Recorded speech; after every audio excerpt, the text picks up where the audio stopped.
কুরবানি অত্যন্ত তাৎপর্যমণ্ডিত ও ফজিলতপূর্ণ একটি স্বতন্ত্র ইবাদত। আল্লাহ পাক রব্বুল আলামিন সূরাতুল আনআমের 161 নম্বর আয়াতে নবীজিকে আদেশ করে বলেন, কুল, হে নবী আপনি বলুন, ইন্না সলাতি ওয়া নুসুকি, নিশ্চয় আমার নামাজ, আমার কুরবানি, মাহইয়ায়া ওয়া মামাতি, আমার জীবন এবং আমার মরণ, লিল্লাহি রাব্বিল আলামিন, জগৎসমূহের প্রতিপালক আল্লাহর জন্য নিবেদিত। সূরাতুল কাউসারের 2 নম্বর আয়াতে আল্লাহ পাক রব্বুল আলামিন নবীজিকে আদেশ করে বলেছেন, ফাসাল্লি লিরাব্বিকা ওয়ানহার, আপনি আপনার প্রতিপালকের জন্য নামাজ আদায় করুন এবং কুরবানি করুন। কুরবানি অত্যন্ত ফজিলতপূর্ণ একটা ইবাদত। মুসনাদে আহমদ এবং তিরমিজি শরীফে ইবনে উমর রাদিয়াল্লাহু আনহু থেকে বর্ণিত আছে, তিনি বলেন, আকাম রাসূলুল্লাহ সাল্লাল্লাহু আলাইহি ওয়াসাল্লাম বিল মদিনাতি 10 সিনিন, নবীজি মদিনায় 10 বছর অবস্থান করেছেন। ইউদাহি কুল্লা সানা, প্রতি বছর তিনি কুরবানি করেছেন। সম্মানিত উপস্থিতি, কুরবানি কার উপর ওয়াজিব এবং কখন ওয়াজিব এ সম্পর্কে আমাদেরকে জানতে হবে। কুরবানি ওয়াজিব হওয়ার জন্য 6টি শর্ত রয়েছে। 1 নম্বর শর্ত হলো মুসলমান হওয়া,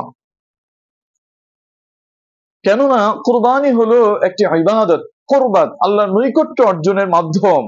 ওয়াল কাফির লাইসা মিন আহলিল কুরবা, আর কাফের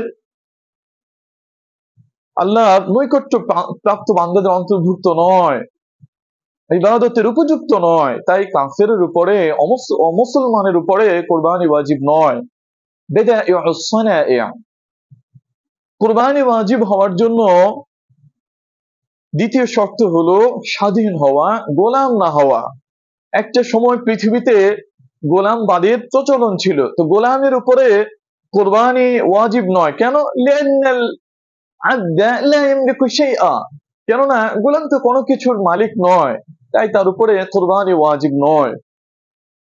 কুরবানি ওয়াজিব হওয়ার জন্য তৃতীয় শর্ত হলো মুকিম হওয়া, অর্থাৎ স্বদেশে অবস্থান করা, অথবা দূরে কোথাও গেলে, 48 মাইলের বাইরে দূরে কোথাও গেলে 15 দিনের বেশি সময় অবস্থান করার নিয়ত করা, এমন ব্যক্তিকে বলা হয় মুকিম। তো মুকিম হতে হবে কুরবানি ওয়াজিব হলে, সুতরাং ওয়াজিব হতে হলে, সুতরাং মুসাফিরের উপরে কুরবানি ওয়াজিব নয়।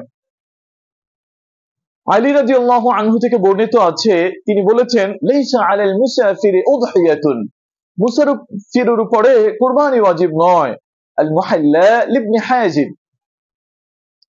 কুরবানি ওয়াজিব হওয়ার জন্য চতুর্থ শর্ত হলো সুস্থ মস্তিষ্ক সম্পন্ন হতে হবে। সুতরাং কোন পাগলের উপরে, অসুস্থ মানসিকতা সম্পন্ন ব্যক্তির উপরে, মানসিক ভারসাম্যহীন ব্যক্তির উপরে কুরবানি ওয়াজিব নয়, যদিও তার কুরবানি করার আর্থিক সামর্থ্য থাকে। হ্যাঁ, তার পক্ষ থেকে যদি তার অভিভাবক কুরবানি করে দেয়, তাহলে সেটা তার পক্ষ থেকে আদায় হয়ে যাবে এবং এটা করা মুস্তাহাব। কুরবানি ওয়াজিব হওয়ার জন্য পঞ্চম শর্ত হলো প্রাপ্তবয়স্ক হতে হবে। সুতরাং অপ্রাপ্ত বয়স্ক কোন নারী পুরুষের উপরে কুরবানি ওয়াজিব নয়। হ্যাঁ, অপ্রাপ্ত বয়স্ক নারী পুরুষের পক্ষ থেকে অভিভাবক যদি কুরবানি আদায় করে তাহলে আদায় হয়ে যাবে। আর অপ্রাপ্ত বয়স্ক নারী পুরুষের যদি নিসাব পরিমাণ সম্পদ থাকে আর অভিভাবক তার সম্পদ থেকে কুরবানি আদায় করে দেয়, এটা মুস্তাহাব, এটা ভালো। কুরবানি ওয়াজিব হওয়ার জন্য ষষ্ঠ ও 6 নম্বর শর্ত হলো নিসাব পরিমাণ সম্পদের মালিক হওয়া। সুনানে ইবনে মাজায় আবু হুরায়রা রাদিয়াল্লাহু আনহু থেকে বর্ণিত আছে, নবী সাল্লাল্লাহু আলাইহি ওয়াসাল্লাম বলেছেন, মান কানাত লাহু সাআতুন লিআন ইউদহিয়া, যার কুরবানি করার সামর্থ্য রয়েছে, ফালাম ইউদহি, কিন্তু সে কুরবানি করলো না, ফালা ইয়াকরুবান্না মুসাল্লানা, সেজন্য আমাদের ঈদগাহে না আসে। তো রাসূল করিম সাল্লাল্লাহু আলাইহি ওয়াসাল্লাম বলেছেন, যার সামর্থ্য আছে তাকে কুরবানি করতে হবে। এই সামর্থ্যটাকে ফুকাহায়ে কেরাম নিসাব শব্দে ব্যক্ত করেছেন, অর্থাৎ যার কাছে নিসাব পরিমাণ সম্পদ থাকবে তার উপরে কুরবানি ওয়াজিব হবে। কুরবানির নিসাব কি? আমরা যাকাতের যে নিসাব পড়েছি জেনেছি সেটাই কুরবানির নিসাব। আমরা সাদাকাতুল ফিতরের যে নিসাব জেনেছি সেটাই কুরবানির নিসাব।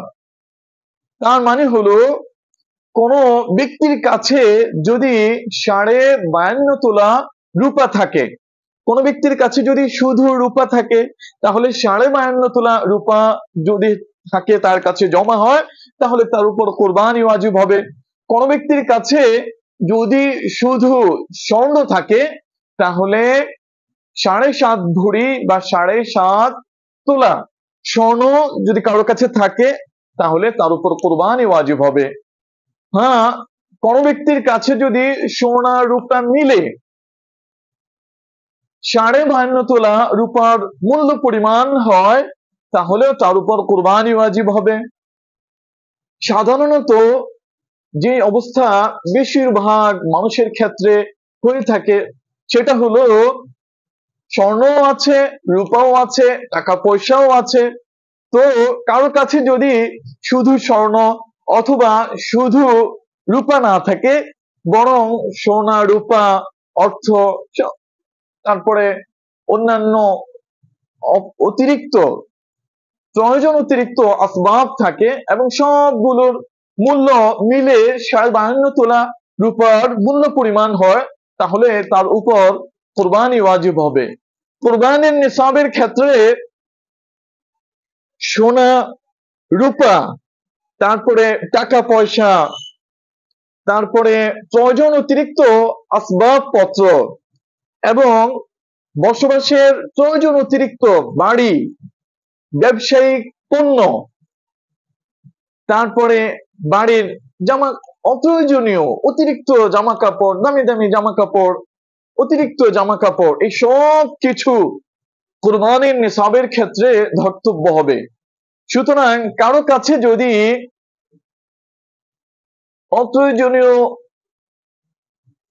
প্রয়োজন অতিরিক্ত আসবাবপত্র থাকে, তারপরে ব্যবসায়িক অথবা ব্যবসায়িক পণ্য থাকে, জমানো টাকা পয়সা থাকে, সোনা রূপা ইত্যাদি থাকে এবং সব কিছুর সমন্বিত মূল্য যদি 52 তোলা রূপার মূল্য সমপরিমাণ হয়, তাহলে তার উপর কুরবানি ওয়াজিব হবে। বর্তমান বাজারে 22 ক্যারেটের 52.5 তোলা রূপার মূল্য 88,000 টাকা। তো আমরা বলতে পারি কারোর কাছে যদি 88,000 টাকা সমমূল্যের